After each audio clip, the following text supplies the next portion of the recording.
Wajah-wajah misi ini adalah ekspresi sinergitas antara Lembaga Alkitab Indonesia dengan mitra gereja-gereja interdenominasi dan interkonfesi. Lembaga Alkitab Indonesia yang lahir 9 Februari 1954 membawa mandat dari gereja-gereja yang berhubungan dengan Alkitab atau Kitab Suci. Visi Lembaga Alkitab Indonesia, firman Allah menjangkau semua generasi, mau tidak mau, dan suatu keniscayaan harus bersama-sama dengan para mitra. Mitra-mitra Lembaga Alkitab Indonesia antara lain adalah gereja-gereja, lembaga-lembaga Kristen, individu-individu yang punya hati untuk bermisi bersama, lembaga-lembaga usaha, pemerintah daerah dan pemerintah pusat, juga persekutuan internasional. Bersama-sama harus berarak-arakan untuk menghadirkan firman Allah sampai ke ujung bumi. Buku ini sangat mendalam kajiannya dan juga ditampilkan dengan cara yang sangat menarik oleh karena ada ilustrasi-ilustrasi yang sangat-sangat berguna. Dengan membaca buku ini, maka kita bisa belajar tokoh-tokoh Alkitab, tokoh-tokoh Kitab Suci yang mengekspresikan pentingnya misi untuk damai sejahtera dunia. Kiranya buku ini juga akan mendorong kita bersama untuk sungguh-sungguh menghidupi karya kita di dalam rangka bermisi, menghadirkan firman Allah sampai ke ujung bumi. Lembaga Alkitab Indonesia bekerjasama dengan 5 komunitas Katolik di Indonesia menyelenggarakan kegiatan yang dinamakan Bible on the Road. Melalui kegiatan ini kita akan membedah buku Wajah-Wajah Misi untuk menemukan makna dan panggilan misi Allah dalam kehidupan kita. Oleh karena itu, saya mengajak dengan penuh semangat seluruh kaum muda untuk menjadi bagian dari misi Allah dimanapun berada. Terus tingkatkan terobosan dan karya kreatif kaum muda untuk menghadirkan misi Allah sampai kapanpun. Tuhan Yesus memberkati. Salam Alkitab untuk semua.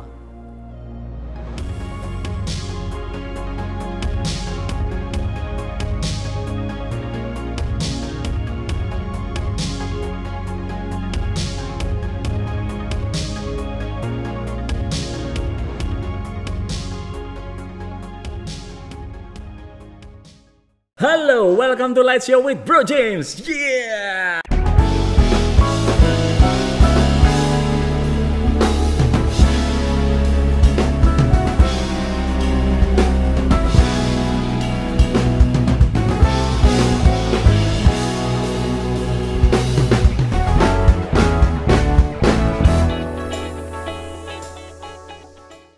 Bagaimana kabar kalian Lighters? Semoga kalian tetap sehat dan tetap semangat ya. Oke, Light Show kali ini sangat-sangat spesial banget nih Lighters, karena kita akan merayakan ulang tahun Light Show yang pertama. Dan Light Show kali ini adalah kolaborasi dengan Lembaga Alkitab Indonesia dalam campaign Bible on the Road.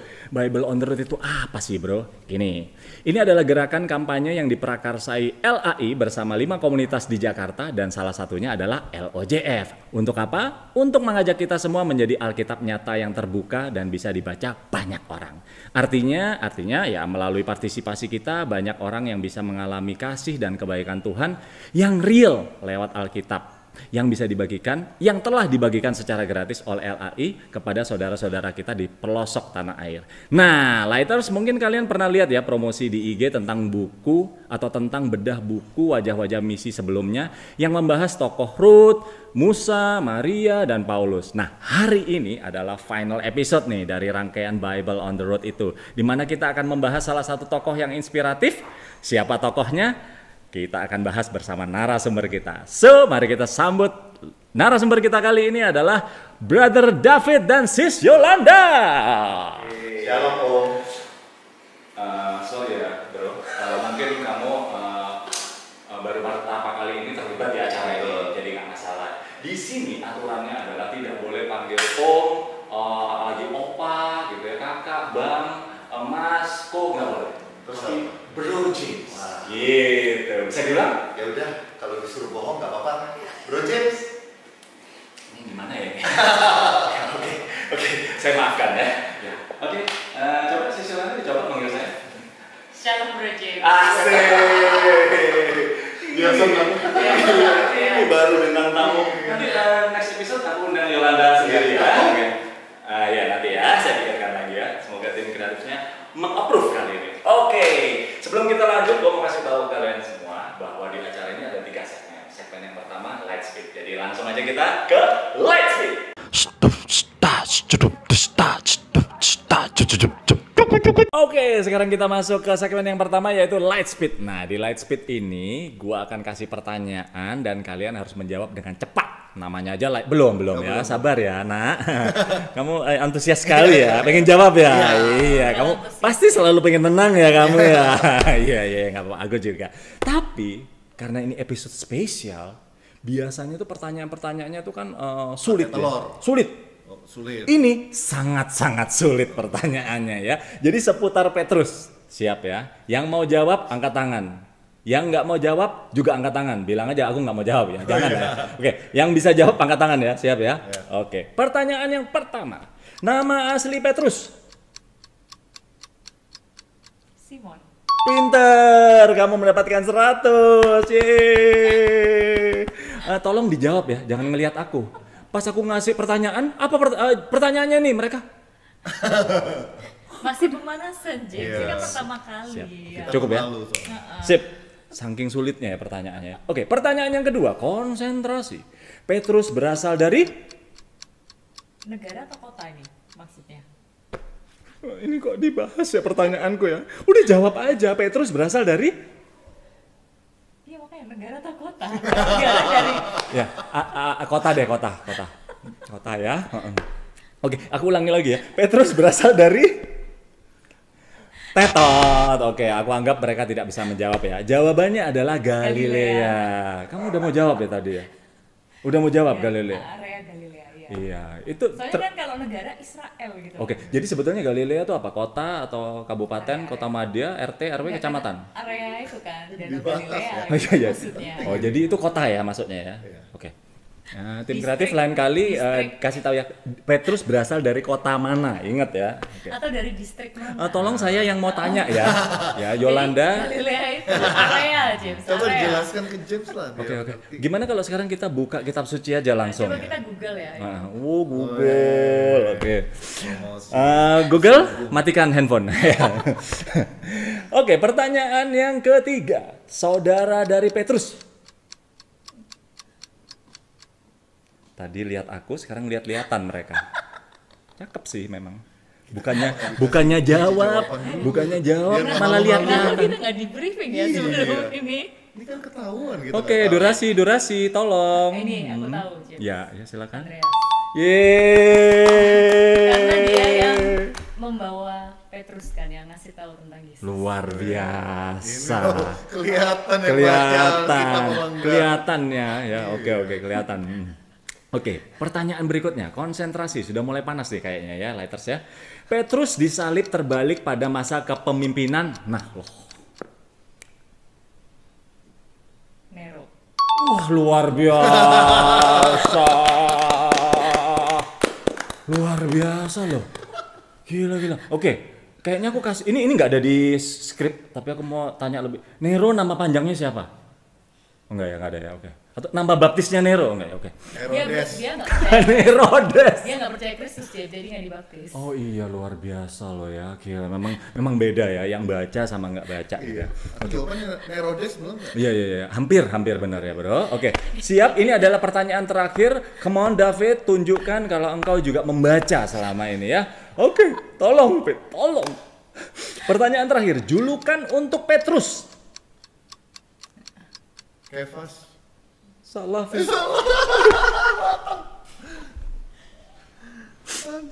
Aduh, gimana bedakku? Hancur nggak nih bedakku? Kalau hatiku sih hancur ya. Bedak gimana? Nggak apa-apa kan ya? Oke, nggak apa-apa, Fit. I feel you. Yol, please bantu David. Kamu istri, kamu harus sebagai penolong suami. Tolong jawab, Yolanda. Please, julukan. Sekarang. Enggak. Iya betul. Aku duluan. Enggak bukannya. Ya udah, akhirnya David menyelamatkan, Dapat satu. ya, akhirnya David menyelamatkan wajah keluarga kalian. Akhirnya David bisa menjawab luar biasa. Wuh! Aduh, Capek ya? Iya capek, aku yang nanya juga capek. Oke Lighters, itu tadi segmen yang pertama Light Speed. Kita akan masuk ke segmen yang kedua yaitu Light Talk.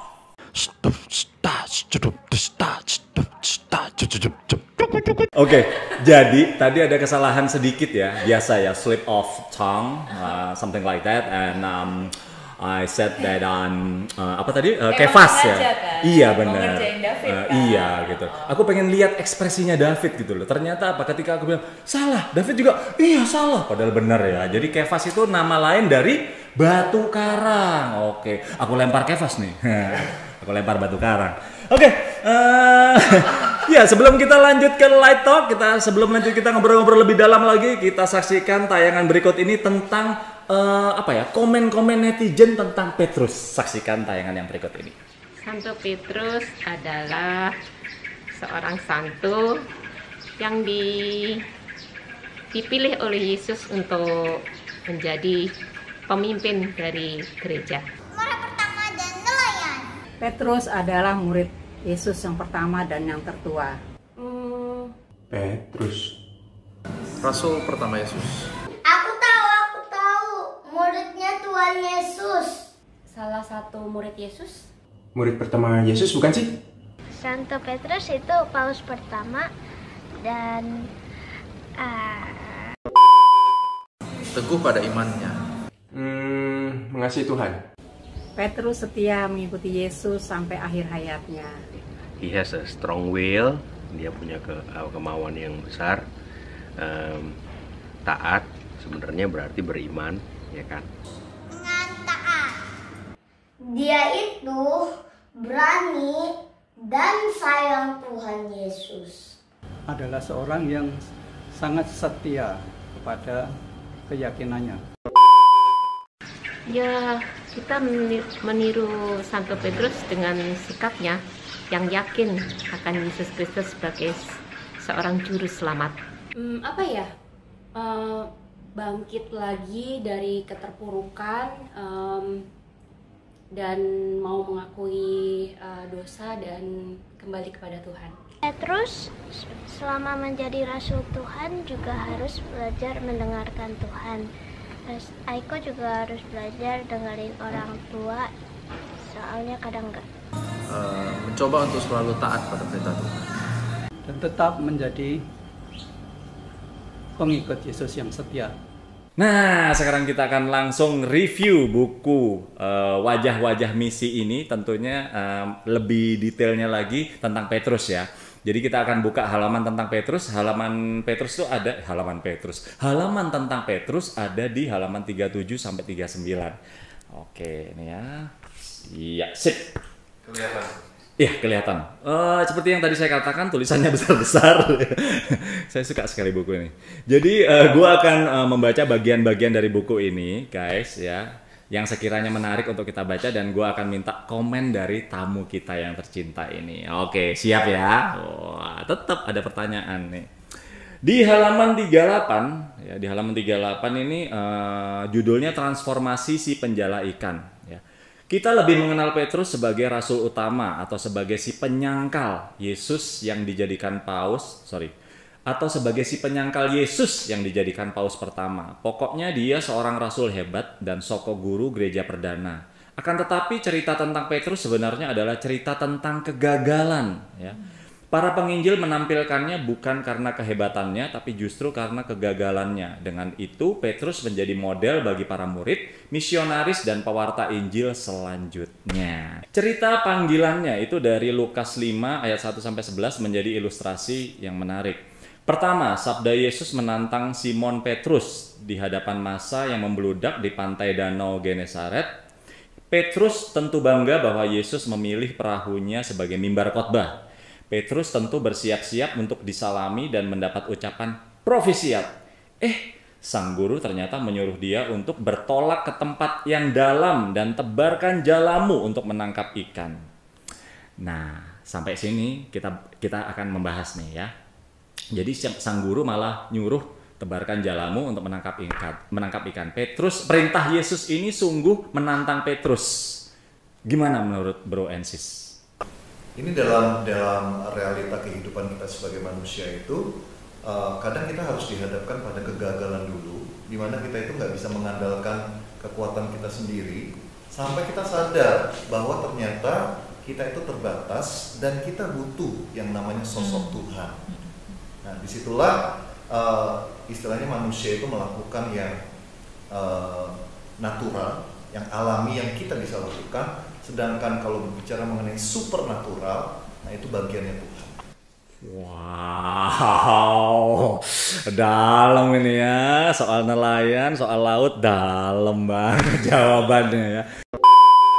Oke, sekarang aku akan lanjut ke paragraf berikutnya, yaitu bagian pertama ya.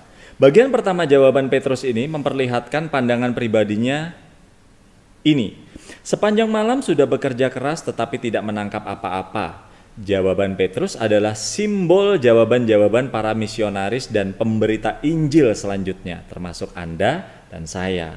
Nah, ini nih bro and sis ya. Jadi jawaban Petrus ini kan kebanyakan para misionaris, para pelayan Tuhan dan lain sebagainya pasti juga pernah merasakan kegagalan ya. Bagaimana nih tanggapan Yolanda deh kali ini?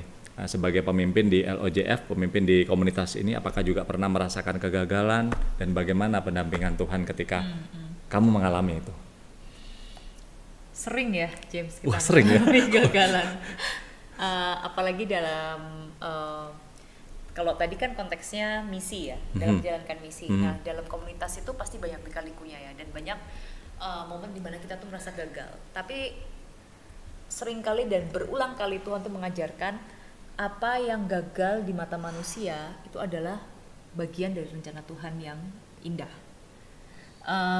Contohnya misalnya seperti ini, waktu beberapa tahun yang lalu itu kan kita memulai ministry untuk anak-anak, kids ministry, Awesome Kids ya. Waktu itu kita belum ada level tuh, belum ada Awesome Kids, belum ada untuk yang Stars Club yang kelas 4-6, belum ada lead yang untuk SMP SMA, belum ada sama sekali. Jadi benar-benar untuk kids. Nah, kita itu memang sekumpulan orang-orang yang nggak tahu apa-apa, tapi mau gitu. Dan kemudian kan ada beberapa teman yang guru TK, terus kita ajak, terus kita memulai. Nah, itu susah awalnya. Bayangkan jumlah gurunya lebih banyak dari jumlah anaknya. Terus setiap kali anak masuk itu nangis keluar. Karena nggak suka sama kelas kids ministry-nya. Mereka merasa boring, nggak asik. Bahkan aku pernah, James, itu mimpin lagu buat anak praise and worship ya, buat anak-anak. Tahu nggak? Ada satu anak kelas 3 SD angkat tangan. Miss, it's so boring. Wow. Langsung di depan mata. Wow. Terus ada salah satu teman kita, guru sekolah minggu tuh, dia tuh sedih banget. Dia tuh sampai kayak merasa gagal dalam pelayanan karena dia tuh ke WC cuci tangan kan setelah selesai kita persekutuan doa, feast ya, persekutuan doa kita. And then yang terjadi adalah ada mama-mama yang lagi ngerumpi di kamar mandi. Jadi mama-mama ini bilang, ya lumayan lah ya ada penitipan anak di sini, walaupun ya nggak terlalu seru sih, anak gue sebenarnya ya nggak mau tapi gue paksa. Dia itu langsung merasa kayak, aduh pelayananku ini sia-sia. Kita ini pengen anak-anak ini mengenal Tuhan, tapi dipandangnya hanya sebagai penitipan anak, dan ucapannya seperti reaksinya seperti itu. Nah, waktu itu kita itu merasa gagal total sebenarnya. Tapi kita bersyukur. Akhirnya di sana kita tuh kumpulin yang tetap mau ya dan komit ya. Ada beberapa yang karena mereka heartbroken terus nggak mau pelayanan lagi gitu. Terus kita bilang ya udah, kita doa. Yuk kita coba introspeksi, mungkin memang kita harus belajar. Dan dari sana kita berdoa. Dan kita bersyukur ada salah satu teman kita tuh yang kasih kekuatan. Dia bilang, mau berapapun anak yang datang, itu adalah titipan Tuhan. Dan terus orang ini bilang bahwa ya let's upgrade. Let's upgrade. Yang penting itu kita punya kerinduan. Itu udah satu hal, jangan menyerah, dia bilang. Dan kemudian entah gimana caranya kita tuh berdoa terus, dan tiba-tiba kita itu ada salah seorang ibu dari muridnya Kids Ministry ini itu datang ngasih kita suatu phone number seseorang di Surabaya. Dia bilang, kamu coba belajar, siapa tahu orang ini bisa bantu, ini saudaraku, dia bilang gitu, temannya saudaranya, sorry. sempat nomor telepon itu aku biarin selama setengah tahun karena aku merasa ya kayaknya percuma ya, kita selama ini udah baca buku, kita nanya-nanya ke kanan kiri, kok kayaknya tuh kita juga tetap kayak gini-gini terus gitu loh kids ministry-nya. Tapi terus temanku ini si ibu ini follow up lagi 6 bulan kemudian, kata saudaraku kok belum ditelepon ya nomor itu. Wah, aku tuh akhirnya kontak, tapi karena awalnya aku merasa nggak enak. Tapi ternyata itu cara Tuhan, dan di situ Tuhan mengajarkan bahwa aku itu punya kesombongan karena tidak mau taat gitu loh. Sombong karena saya ya udahlah, apapun yang gue lakukan juga nggak akan berhasil gini-gini aja, kayak nggak punya kerinduan untuk belajar lagi, jangan pernah give up gitu loh, dan terus berjalan dalam tuntunan Tuhan. Dan ternyata setelah aku kontak, that person was so amazing.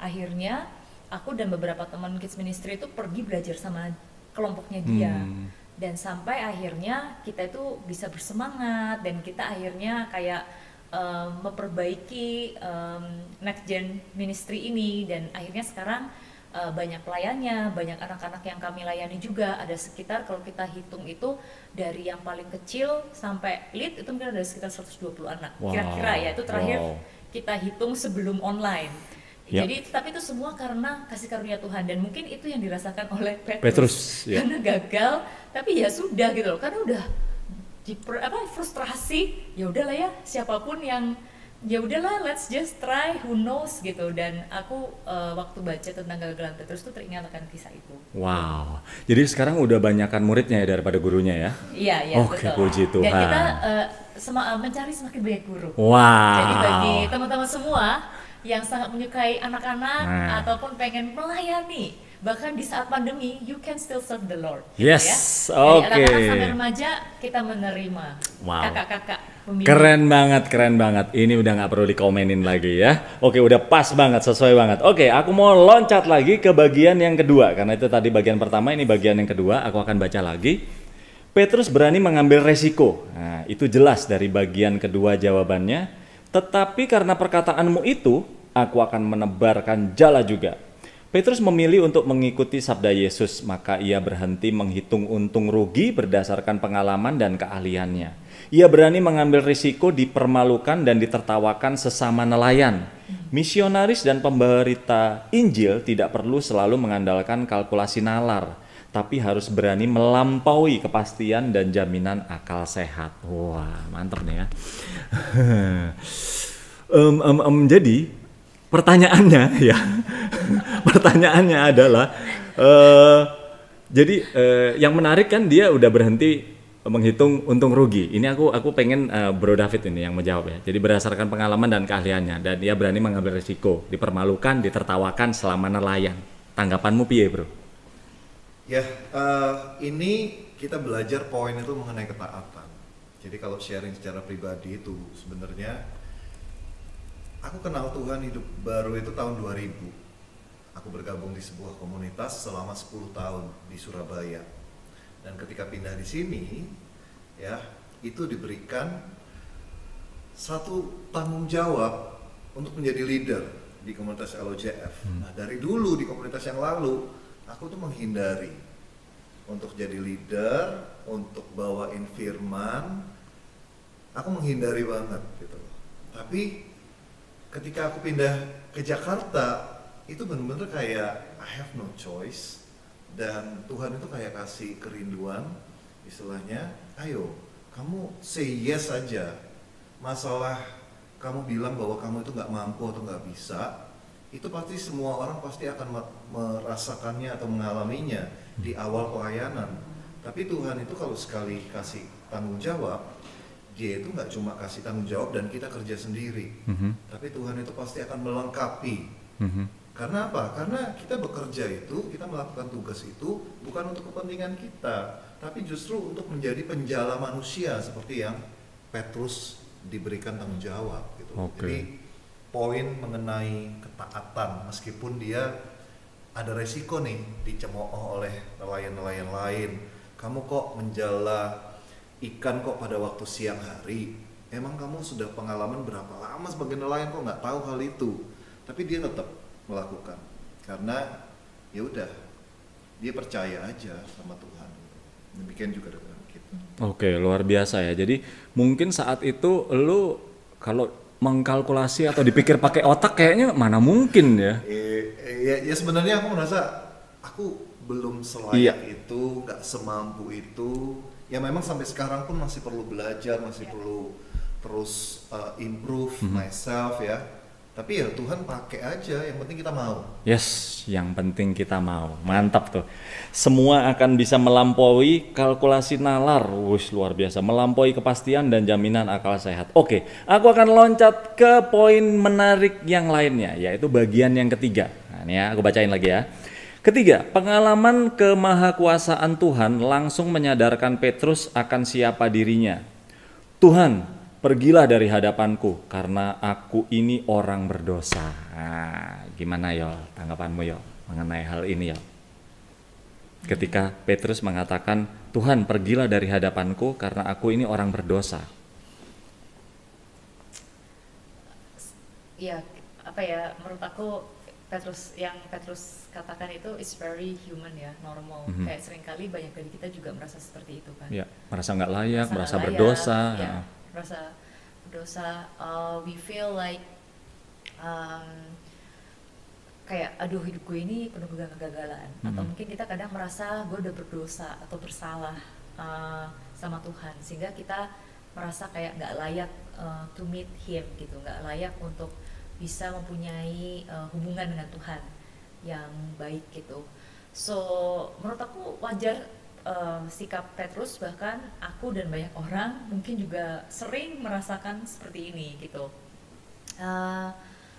Tapi kita belajar ya bahwa Tuhan itu selalu mengundang kita no matter what. Kayak Tuhan selalu membuka hati, tangannya buat kita to accept us as His son or daughter of God gitu. Jadi sebetulnya masih nyambung sama poin yang tadi ya, seperti yang David juga katakan, yang penting kita mau, jadi nggak usah mikirin kita layak apa enggak, yang penting kita mau, kita taat, Tuhan pasti akan melengkapi, Tuhan akan memperlengkapi kita sehingga kita bisa melakukan misi yang sudah Dia tetapkan untuk kita ya. Ya karena sebenarnya ya pokoknya taat, jalan aja, karena dari setiap dari kita tuh pasti ada, maksudnya pasti ada kegagalan dalam hidup kita, pasti ada dosa di dalam diri kita. Just say yes, dan Tuhan akan memampukan dan memberkati. Oke, jadi Petrus di sini apa ya, merasa kayak kecil gitu ya, terbatas, kemampuannya juga terbatas, kayaknya nggak mungkin bisa melanjutkan misi ini, tapi sudah dijawab oleh bro and sis kita. Nggak usah dipikirin guys, nggak usah dipikirin lighters ya, say yes aja, Tuhan pasti akan mampukan kita. Lanjut ke poin yang berikutnya ya.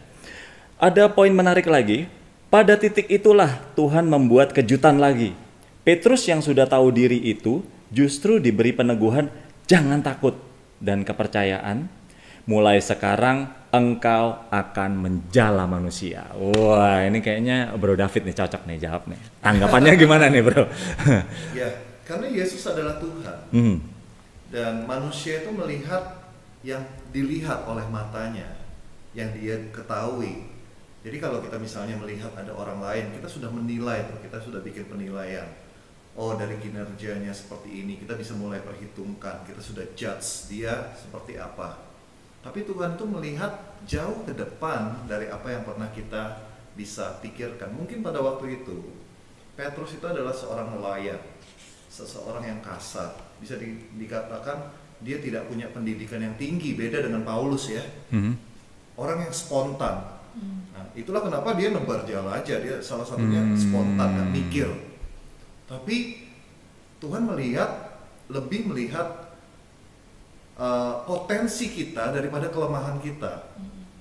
Tuhan melihat kemungkinan kita untuk menjadi sesuatu yang luar biasa, tentu saja dengan ada penyertaan Tuhan.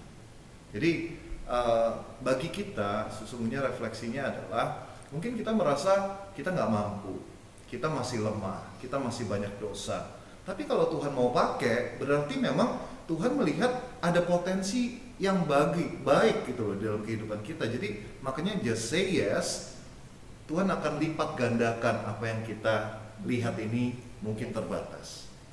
Oke. Ya, jadi Wah, when the Yolanda mau nambahin. when the world reminds you of your reality, Mhm. God will remind you of your possibility. Wih, cakep itu ya. Nanti akan ada subtitlenya ya, karena saya tidak akan pernah bisa mengulangnya, saudara-saudara ya. Oke, sekarang itu tadi bedah bukunya udah dulu ya. Itu kita hampir mengungkap semua. Jangan semua ya. Iya, hampir. Nanti nggak seru. Betul. Baca sendiri lebih seru. Nah, jauh lebih seru. jadi Lighters kita tadi hampir membahas semuanya, tapi kalau pengen tahu lebih lengkapnya lagi ya baca. Tapi jangan cuma baca, beli dulu baru dibaca. Ya, oke. Nah, sekarang berhubungan sama ulang tahun Light Show nih, brother and sister ya kan.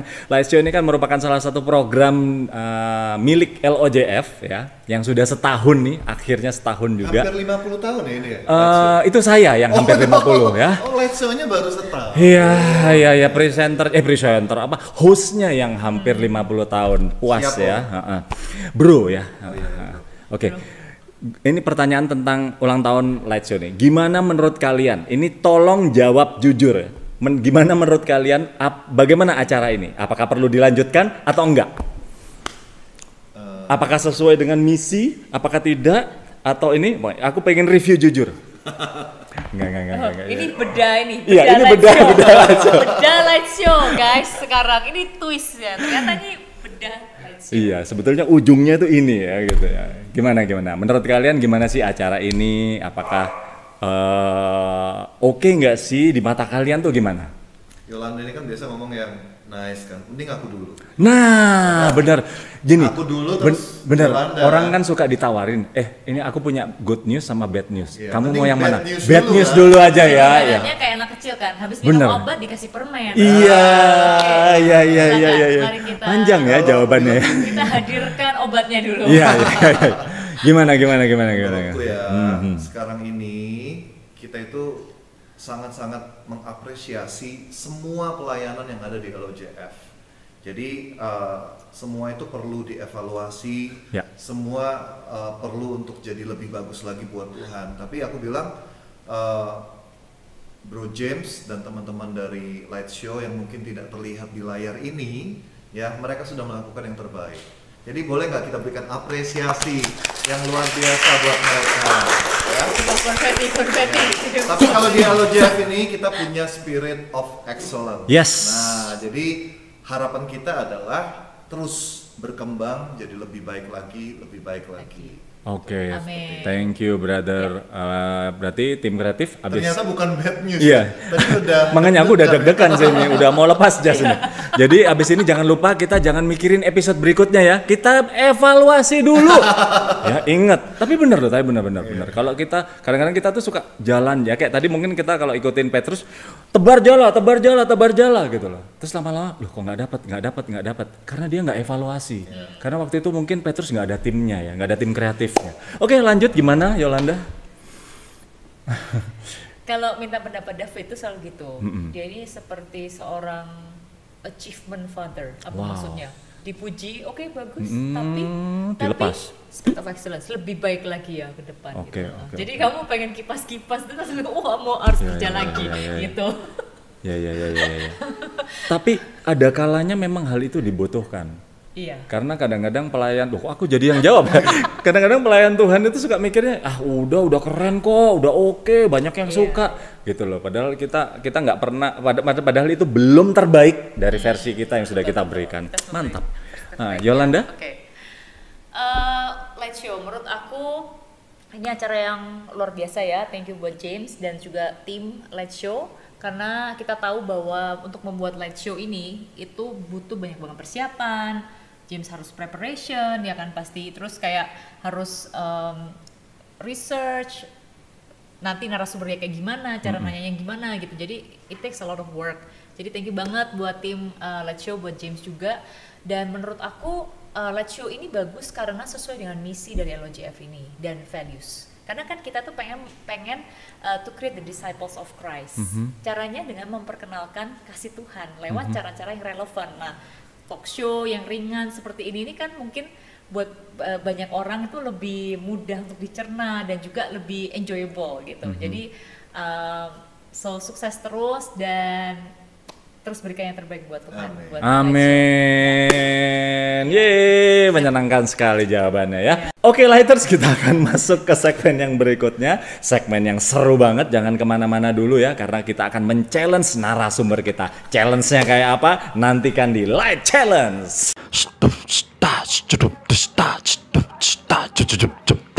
Oke, sekarang kita masuk ke segmen yang terakhir, yaitu segmen Light Challenge. Dimana di segmen ini gua akan men-challenge narasumber gua, bintang tamu kita kali ini. Gua akan suruh mereka mempromosikan buku Wajah-Wajah Misi ini, tapi dengan gerakan ala Aduh, ini sangat-sangat aku nantikan dan aku rindukan selama ini melihat Bro David dan Sis Yolanda dengan kolaborasi dan pokoknya gitu dah. Aku speechless kali ini ya. Jadi kalian harus mempromosikan buku ini dengan gerakan. Siap? Oke, siap. Kita bulan depan hijack aja live show-nya. Kita yang interview kita James balas gimana? Kan, Idea kan. Oke, itu nanti tergantung dari hasil evaluasi tim kreatif dan kita ya. Bagi teman-teman yang setuju kita hijack live show, silakan komen saat ini juga. Kita yang akan kita balas interview James. Gimana? Setuju? Kasih itu gak membalas.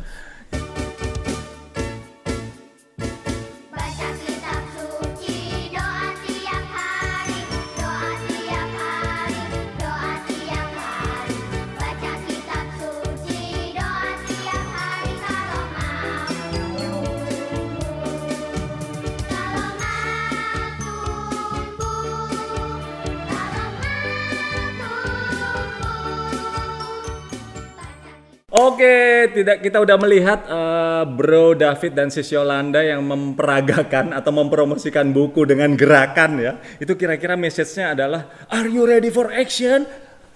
Kamu siap membeli buku-buku ini? Nah, kira-kira seperti itu ya. Dan memang dengan membeli buku ini teman-teman Lighters, kita mensupport LAI membagikan kabar gembira ke saudara kita di pelosok Indonesia dan sekaligus menambah pengetahuan kita tentang tokoh-tokoh misioner dalam Alkitab. Dan ini nih buat kalian para budak giveaway ya, pasti sudah menanti-nantikan hal ini. Kita akan bagi-bagikan hadiah. Kita punya, kata panitia sih ya, itu ada 3 paket seperti ini akan kita bagi-bagikan secara gratis kepada kalian semua. Caranya, tulis di kolom komen ya ucapan ulang tahun buat Light Show, dan pemenangnya adalah kalian yang terkreatif yang akan dipilih oleh tim kreatif kita. Caranya banyak, bisa lewat puisi, bisa lewat puisi, tulisan menarik, nyanyian, syair, novel, jangan ya kepanjangan ya, nanti kolom komennya nggak cukup. Dan tim kreatif nggak boleh ikutan ya. Kalau tim kreatif beli aja langsung. Kalian Lighters yang harus ikutan ini. Siap ya?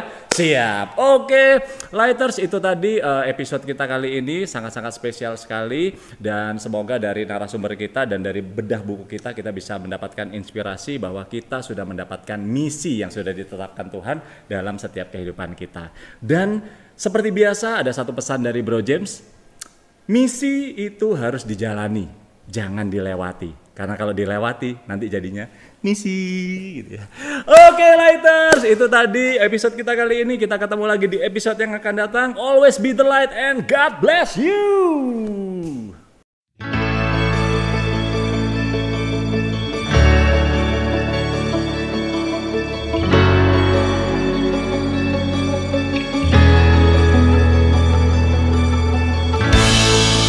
Selamat pagi Bu. Selamat pagi.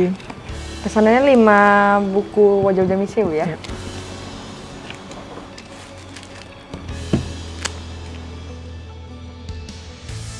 Ini untuk pesanannya Bu ya. Yep. Untungnya terima kasih Bu. Terima kasih. Sahabat Alkitab, bermisi adalah panggilan kita bersama.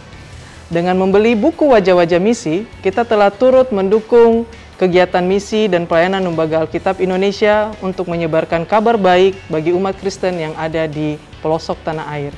Mari dukung pelayanan ini dengan membeli buku Wajah-Wajah Misi. Tuhan memberkati.